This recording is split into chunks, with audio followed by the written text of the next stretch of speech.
প্রিয় ষষ্ঠ শ্রেণীর ছাত্রছাত্রীরা, তাপস ইংলিশ টিউশন চ্যানেলে জানাই তোমাদেরকে স্বাগত। আজকে যে ভিডিওটি সেটি মূলত model activity task class 6 English বিষয়ের উপর। তো এখানে অ্যাক্টিভিটি 1, অ্যাক্টিভিটি 2, অ্যাক্টিভিটি 3 এবং অ্যাক্টিভিটি 4-এর যে স্টোরি রাইটিং রয়েছে সেটা এই সবগুলোকে আমি আজ সমাধান করে দেখাবো।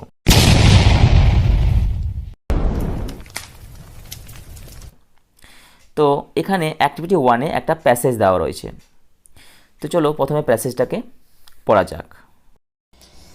এখানে অ্যাক্টিভিটি 1-এ বলা হয়েছে read the following passage and answer the questions that follow. মানেটা হচ্ছে পড়ো নিচের প্যাসেজটি এবং উত্তর দাও কোয়েশ্চেনগুলো যেগুলো নিচে দেওয়া রয়েছে। তো চলো আমরা প্যাসেজটি এবার পড়ে ফেলি। 1001 Nights is a collection of the Middle Eastern folk tales compiled in Arabic during the Islamic Golden Age। মানেটা হচ্ছে 1000 এবং 1 নাইটস হচ্ছে একটা সংকলন। সেই সংকলনটা কিসের না of the Middle Eastern folk tales, অর্থাৎ মধ্যপ্রাচ্য লোককাহিনীর একটা সংকলন। সেই সংকলনটার নাম কি না 1001 নাইটস। সেটা কম্পাইল করা হয়েছিল অর্থাৎ সংকলিত হয়েছিল বা রচিত হয়েছিল ইন আরবিক অর্থাৎ আরবি ভাষায়। কোন সময়ে? During the Islamic golden age, অর্থাৎ ইসলামিক সুবর্ণ যুগে এটা হয়েছিল। তারপর লাইনে বলা হয়েছে it is often known in English as the Arabian Nights. এটা প্রায়ই পরিচিত ইংলিশ ভাষায় দ্য আরবিয়ান নাইটস, অর্থাৎ ইংরেজিতে 1001 নাইটস যেটা পরিচিত আরবি ভাষায় সেটা ইংরেজিতে দ্য আরবিয়ান নাইটস বলে পরিচিত। The work was collected over many centuries by various authors, translators and scholars across west, central and south Asia and north Africa. এই যে কাজটি অর্থাৎ দ্য আরবিয়ান নাইটস যে লেখাটি সেটা সংগ্রহ করা হয়েছিল ওভার মেনি সেঞ্চুরিজ অর্থাৎ অনেক শতাব্দী ধরে। বাই মানে দ্বারা, কার দ্বারা না ভেরিয়াস নানান বা বিভিন্ন অথার্সের দ্বারা, ট্রান্সলেটর্সের দ্বারা, অনুবাদকদের দ্বারা এবং স্কলার্স অর্থাৎ পণ্ডিতদের দ্বারা। Across west, central and south Asia অর্থাৎ ওয়েস্ট মানে পশ্চিম, সেন্ট্রাল মানে মধ্য এবং সাউথ এশিয়া এবং নর্থ আফ্রিকার সারা অংশ জুড়ে যে স্কলার্স, ট্রান্সলেটর্স এবং অথার্সরা রয়েছেন তাদের দ্বারাই এই কাজটি অর্থাৎ দ্য আরবিয়ান নাইটসটা সংগ্রহ করা হয়েছিল। তারপর লাইনে আছে the bulk of the text is in pros although verse is occasionally used for songs and riddles and to express serious emotion. The bulk of the টেক্সটের যে ধরনটা সেটা হচ্ছে ইন প্রোজ অর্থাৎ গল্পের আকারে, গদ্যের আকারে। যদিও যদিও ভার্স অর্থাৎ পদ্য ইজ অকেশনালি অর্থাৎ মাঝে মাঝে বা প্রায়ই ব্যবহার করা হয় কিসের জন্য না সংস গান গাওয়ার জন্য, রিডলস অর্থাৎ ধাঁধার জন্য, and to express serious emotion অর্থাৎ যে গুরুতর বা গম্ভীর ইমোশন রয়েছে অর্থাৎ আবেগ রয়েছে সেগুলো প্রকাশ করার জন্য এই যে ভার্সটা ব্যবহার করা হয় কখনো কখনো। শুধু এটার জন্য নয় তার সঙ্গে সংস এবং রিডলস এগুলোর জন্য ভার্স ব্যবহার করা হয়। কিন্তু এই যে দ্য আরবিয়ান নাইটসটা সেটা সম্পূর্ণ প্রোজের আকারে রয়েছে। Some of the stories commonly associated with the Arabian Nights, in particular Aladdin's Wonderful Lamp, Ali Baba and the 40 Thieves, and the 7 Voyages of Sinbad the Sailor, were not part of the Arabian Nights in its original Arabic version. এই যে stories অর্থাৎ গল্পগুলোর মধ্যে কিছু commonly প্রধানত সম্পর্কিত associated with অর্থাৎ সম্পর্কিত রয়েছে দ্য আরবিয়ান নাইট। তো কিছু গল্পগুলোর মধ্যে কিছু গল্প যেগুলো প্রধানত সম্পর্কিত রয়েছে আরবিয়ান নাইটসের। ইন পার্টিকুলার অর্থাৎ নির্দিষ্টভাবে বা বিশেষভাবে আলাউদ্দিনের যে ওয়ান্ডারফুল ল্যাম্প, আলিবাবা এবং 40 থিভস এবং 7 ভয়েজেস অফ সিনবাদ দ্য স্যালর ছিল না আরবিয়ান নাইটসের অংশ, যে অংশটা ইন ইটস অরিজিনাল আরবিক ভার্সনে রয়েছে। অর্থাৎ অরিজিনাল অর্থাৎ আসল যে আরবিক ভাষায় যে দ্য আরবিয়ান নাইটসটা রয়েছে সে আরবিয়ান নাইটসে আলিবাবা ওই Alauddin wonderful lamp, Ali Baba and 40 thieves and the 7 voyages of Sinbad the sailor এগুলো কিন্তু অংশ ছিল না। This stories were added to the collection by Antony Galland and the other European translators. এই যে গল্পগুলো সেগুলো অ্যাডেড করা হয়েছিল অর্থাৎ পরে এটা যোগ করা হয়েছিল এই সংকলনের উপর। কার দ্বারা না অ্যান্টনি গ্যালেন্টের দ্বারা এবং অন্যান্য যে ইউরোপিয়ানের যে ট্রান্সলেটার্স অর্থাৎ ইউরোপের যে অনুবাদকরা রয়েছেন তাদের দ্বারা এই গল্পগুলো অর্থাৎ এই গল্পগুলো বলতে Alauddin wonderful lamp, Ali Baba and the 40 thieves and the 7 voyages of Sindbad the sailor, এগুলো অ্যাড করা হয়েছিল। আসল ভাষায় কিন্তু মানে অরিজিনাল আরবিক ভার্সনে দ্য আরাবিয়ান নাইটসের অংশ ওগুলো ছিল না। তো যাই হোক, এবার আমরা অ্যাক্টিভিটি 1-এ যে এ বি যে কোয়েশ্চেন সেকশনগুলো রয়েছে সেগুলো আমরা করে দেখাবো।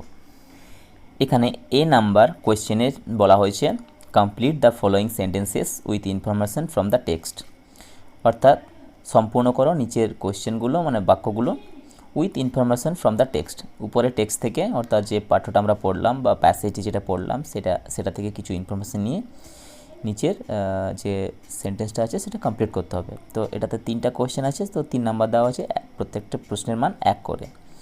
তো এর দাগের একটা আমরা চলো সমাধান করি। এই দাগের একটা বলা হয়েছে the Arabian Knights is a collection of, অর্থাৎ যে আরাবিয়ান নাইটস সেটা হচ্ছে একটা সংকলন।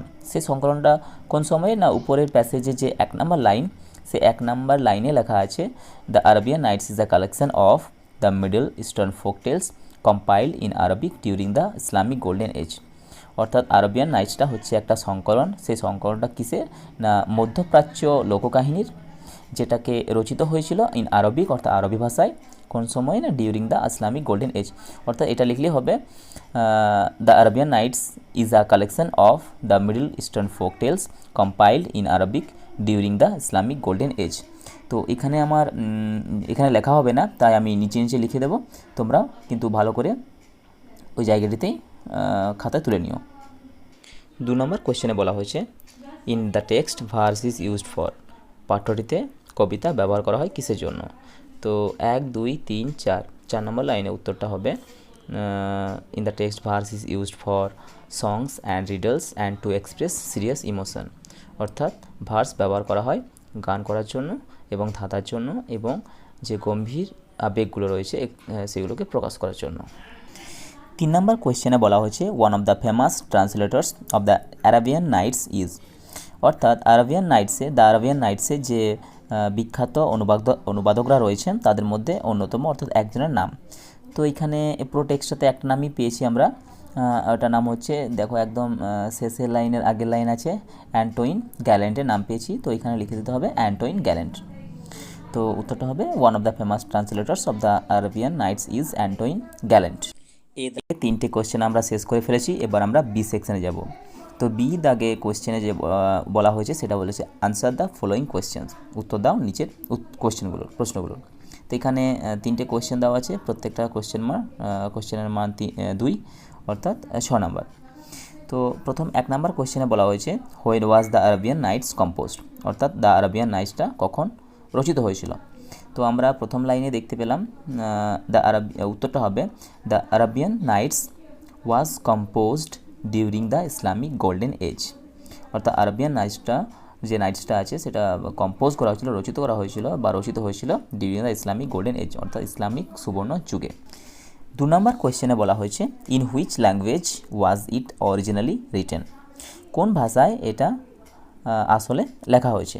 তো উত্তরটা হবে it was originally written in Arabic. তো এটা অরিজিনাল ভাষায় আরবি ভাষায় লেখা হয়েছিল, এটা ইংলিশে বলা হতো কিন্তু দ্য আরাবিয়ান নাইটস। তো উত্তরটা হবে it was originally written in Arabic. বিয়ে দাগে 3 নম্বর কোয়েশ্চেনে বলা হয়েছে how did the English translation of the Arabian nights differ from the original version, মানেটা হচ্ছে দ্য আরাবিয়ান নাইটসের যে ইংরেজি অনুবাদ সেই অনুবাদটি কিভাবে অরিজিনাল ভার্সন থেকে আলাদা। তো আমরা আগেই পড়লাম এর আলাদা হওয়ার কারণ হচ্ছে কিছু কিছু গল্প অ্যাড করা হয়েছিল। তো উত্তরটা হবে the English translation of the Arabian nights differed from the original version because some stories like Aladdin wonderful lamp, Ali Baba and the 40 thieves and the 7 voyages of Sindbad the sailor were added to the collection by Antoine Galland and other European translators. তো এটা লিখে দিলেই হয়ে যাবে। তো আমরা activity 1-এর এ আর B যে কোয়েশ্চেনগুলো দেওয়া ছিল সেগুলো আমরা সলভ করে দিলাম। এবার আমরা অ্যাক্টিভিটি 2 অর্থাৎ গ্রামার সেকশনে যাব। অ্যাক্টিভিটি 2 এখানে বলা হয়েছে identify the assertive, imperative, optative, exclamatory and interrogative sentences. এখানে টোটাল 5টা কোয়েশ্চেন রয়েছে, সে প্রত্যেকটা প্রশ্নের মান 1 করে, তো টোটাল 5। এখানে আইডেন্টিফাই অর্থাৎ চিহ্নিত করো অ্যাসার্টিভ সেন্টেন্স কোনটি, ইম্পারেটিভ সেন্টেন্স কোনটি, অপটেটিভ সেন্টেন্স কোনটি, এক্সক্লেমেটরি সেন্টেন্স কোনটি এবং ইন্ট্রোগেটিভ সেন্টেন্স কোনটি। তো প্রথমে আমরা 1 নম্বরে যেটা পাচ্ছি সেটা হচ্ছে hurray we have won the match. এখানে হুরে বলতে আমরা বিস্ময় প্রকাশ করছি, হুরে আমরা ম্যাচটা জিতেছি, আমরা খেলাটি জিতেছি। তো এটা হবে উপরের থেকে আমাদেরকে লিখতে হবে, তো এটা হবে এক্সক্লেমেটরি সেন্টেন্স। 2 নম্বরে হোয়াট ইজ ইয়োর নেম। তো এই 2 নম্বর কোয়েশ্চেনটা, এটা একটা প্রশ্ন, তাই এটাকে আমরা বলবো ইন্ট্রোগেটিভ সেন্টেন্স। 3 নম্বরটা Neeraj Chopra won gold medal in the Tokyo Olympics. Neeraj Chopra যে ছিলেন তিনি জিতেছিলেন gold medal in the Tokyo অলিম্পিক্সে জিতেছিলেন। তো এটা হবে একটা assertive sentence. Open the door 4 নম্বরে, ওপেন দ্য ডোর সেটা হবে ইম্পারেটিভ সেন্টেন্স। এবং শেষে যে 5 নম্বরে দেওয়া আছে মে গড ব্লেস ইউ, এটা হবে অপটেটিভ, অর্থাৎ এটা ভগবত মঙ্গল করুক, অর্থাৎ অপটেটিভ সেন্টেন্স। এবার আমরা অ্যাক্টিভিটি 2টা শেষ করে দিলাম। এবার অ্যাক্টিভিটি 3তে যে বলা হয়েছে add prefixes to the words given below and make opposites. Prefix add করতে বলা হয়েছে, অর্থাৎ এই ওয়ার্ডের আগে আমরা কিছু ওয়ার্ড বা কিছু লেটার অ্যাড করব, তার ফলে এই যাতে এই ওয়ার্ডগুলো অপোজিট হয়ে যায়, মিনিংটা অপোজিট হয়ে যায়। যেমন রেসপেক্ট মানে সম্মান করা, এটার প্রিফিক্স অ্যাড করলে সেটা হবে ডিসরেসপেক্ট। তারপর দেখা আছে কমফোর্টেবল, অর্থাৎ কমফোর্টেবল মানে আরামদায়ক, যদি আমরা অপোজিট করতে যাই এবং প্রিফিক্স যোগ করে করতে হবে সেটা হচ্ছে আনকমফোর্টেবল। তারপরে দেওয়া আছে মিসফরচুন, ফরচুন দেওয়া আছে, এটাকে উত্তর হবে মিসফরচুন। ফরচুন মানে ভাগ্য, মিসফরচুন মানে দুর্ভাগ্য। তারপর লেখা আছে ম্যাচিওর, ম্যাচিওর মানে প্রাপ্তবয়স্ক, উত্তরটা হবে প্রিফিক্স অ্যাড করলে হবে ইম্যাচিওর, অর্থাৎ অপ্রাপ্তবয়স্ক। তারপরে লিটারেট মানে শিক্ষিত, এটাকে যদি আমরা অশিক্ষিত বলি তাহলে প্রিফিক্স অ্যাড করতে হবে ইলিটারেট। তো আমরা এভাবে অ্যাক্টিভিটি 1, 2, 3 আমরা করে নিলাম।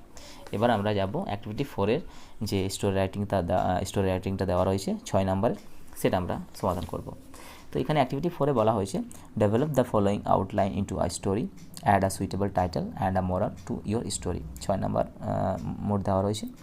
তো এটা মানে হচ্ছে ডেভেলপ দ্য ফলোয়িং আউটলাইন, অর্থাৎ নিচে যে আউটলাইনটা দেওয়া হয়েছে অর্থাৎ পয়েন্টসগুলো দেওয়া হয়েছে, এটা ডেভেলপ করো অর্থাৎ বড় করো, স্টোরিতে পরিণত করো একটা, এবং কিছু একটা টাইটেল অর্থাৎ শিরোনাম অ্যাড করো উপরে। তারপর তোমার স্টোরিটা লেখার পর একটা মোরাল অ্যাড করতে বলতে বলা হয়েছে। তো এখানে প্রথমে আমরা হিন্টসগুলো দেখতে পাচ্ছি, এখানে দেওয়া আছে স্ট্যাগ ওয়াজ ড্রিঙ্কিং ওয়াটার, অর্থাৎ কোনো একটা হরিণ জলপান করছিল। Saw the image of his horns, তার হর্নস অর্থাৎ তার যে সিং আছে সেই সিংয়ের ছবিগুলো দেখতে পেয়েছিল। অ্যাডমায়ার দেম, তা প্রশংসা করেছিল ওগুলোর। ডিসলাইক দ্য স্ল্যান্ডার লেগস, তার যে পাতলা পাতলা পাগুলো সেগুলো অপছন্দ ছিল তার। Chased by a pack of wolves, তারপরে একদল উলস এখানে সেখানে ধাওয়া খেয়েছিল বলতে পারো এই জায়গাটাতে স্ট্যাগটা। আবার horns caught in thick bush, একটা ঝোপঝাড়ের মধ্যে তার হর্নস অর্থাৎ সিংগুলো আটকে পড়েছিল। ল্যামেন্টেড, শেষে আফসোস করেছিল। তো এখানে প্রত্যেকটা যে হিন্টসগুলো আছে সেগুলোকে আমরা নিয়ে পরে টেক আপ করে আমরা একটা স্টোরিতে পরিণত করব। তো চলো দেখা যাক। প্রথমে যে আমাদের টাইটেলটা দিতে বলা হয়েছে, তো আমরা টাইটেলটা দেব the stag and his horns, অর্থাৎ হরিণ এবং তার সিং। তো চলো এবার আমরা পড়ি। Once there lived a stag beside a lake in the forest, মানেটা হচ্ছে একদা একটা হরিণ বাস করত একটা হ্রদের ধারে জঙ্গলে। One day he was thirsty, একদিন সে তৃষ্ণার্ত হয়ে পড়েছিল। And went to quench his thirst in the lake, এবং গিয়েছিল তার তৃষ্ণা মেটাতে হ্রদের মধ্যে। The water of the lake was calm and clear, লেকের যে হ্রদে যে জল ছিল সেই জলটা ছিল কাম অর্থাৎ শান্ত এবং ক্লিয়ার পরিষ্কার। He found the image of his horns which reflected on water, he found the image of his horns which reflected on water, সে দেখলো তার সিংয়ের যে ছবিটা যেটা জলের মধ্যে রিফ্লেক্টেড করছিল অর্থাৎ প্রতিবিম্বিত হচ্ছিল। He started to admire them but he disliked his slender legs, সে শুরু করেছিল প্রশংসা করতে ওইগুলো হর্সগুলোকে, কিন্তু সে তার যে স্ল্যান্ডার অর্থাৎ সরু সরু পাগুলো ছিল সেই পাগুলোকে সে অপছন্দ করতে শুরু করেছিল। Suddenly a pack of owls appeared behind the stag. হঠাৎ করে একটা নেকড়ের দল তার পিছনে অর্থাৎ স্ট্যাগটির পিছনে চলে এলো, উপস্থিত হলো। He was chased by the wolves but unfortunately his horns were caught in the thick bush. তাকে চেজ অর্থাৎ তাকে ধাওয়া করা হলো উলসের দ্বারা, কিন্তু দুর্ভাগ্যবশত তার শিংগুলো আটকে পড়ল যে গভীর ঝোপঝাড় ছিল সেই ঝোপঝাড়ের মধ্যে। He couldn't move at all, সে একটুও নড়তে পারল না। Now he lamented for having the beautiful horns of no use. এখন সে আফসোস করতে লাগলো যে সুন্দর সুন্দর হর্নসগুলো অর্থাৎ যে তার সুন্দর সুন্দর শিংগুলো রয়েছে সেগুলো কোনো কাজেরই নেই। তাই এখানে মরাল হবে things are not always what they seem. এখানে মরালের বাংলাটা হবে যে চকচক করলে সোনা হয় না, অর্থাৎ যে জিনিসগুলো আমরা সব সময় দেখি সেই জিনিসগুলো সেরকম অ্যাকচুয়ালি হয় না।